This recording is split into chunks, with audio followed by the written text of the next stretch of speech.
pertama adalah tujuan pembelajaran. Tujuan pembelajaran sistem komputer adalah agar bisa memahami hasil atau fungsi dan komponen-komponennya, cara kerjanya dengan mengolah data, serta bagaimana interaksi antara perangkat keras, perangkat lunak, dan sistem operasi dapat menghasilkan informasi yang bermanfaat. Tujuannya mencakup internal pemahaman mekanisme, internal pemrosesan data, pengalaman memori, hingga cara kerja berbagai perangkat input dan output. Yang kedua, ada komponen utama sistem komputer. Komponen utama komputer terdiri dari hardware atau perangkat keras seperti CPU, motherboard, RAM, dan penyimpanan. Yang kedua, ada software, perangkat lunak, sistem, dan aplikasi. Yang ketiga, ada brainware, pengguna atau orang yang mengoperasikan komputer.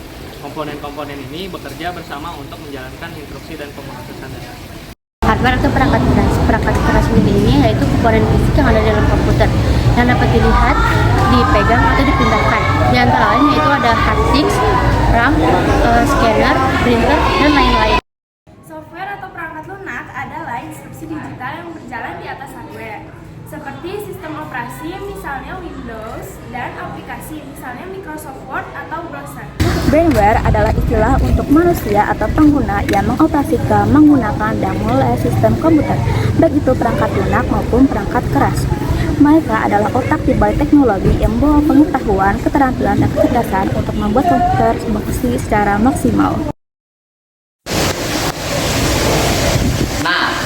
Sistem komputer itu ada 5. Yang pertama itu ada input. Input adalah data-data yang kita masukkan ke dalam sistem komputer. Yang kedua ada processing. Processing adalah data yang akan diproses oleh CPU atau Central Processing Unit. Yang ketiga ada storage atau memory. Nah, storage atau memory ini data-data yang kita input ke dalam sistem komputer akan tersimpan dalam media penyimpanan seperti hard disk ataupun flash disk.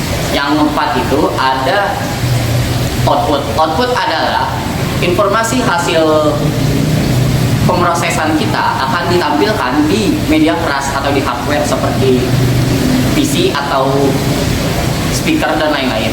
Nah, yang kelima itu ada hasil output. Hasil output adalah tahap terakhir yang hasil pemrosesannya itu sudah sempurna yang diolah oleh komputer. Sekarang refleksi. Sistem komputer menunjukkan pentingnya teknologi dalam kehidupan kami. Dari komputer ini tidak hanya membantu mempermudah pekerjaan, tapi juga menjadi sarana belajar, berkomunikasi, dan berinovasi. Dari sistem komputer, kami belajar bahwa kerjasama antara perangkat keras, perangkat lunak, dan manusia sangat dibutuhkan agar komputer dapat berfungsi dengan baik. Hal ini mengajarkan kami bahwa dalam kehidupan pun berkolaborasi, peran masing-masing bagian sangat penting untuk mencapai hasil yang maksimal.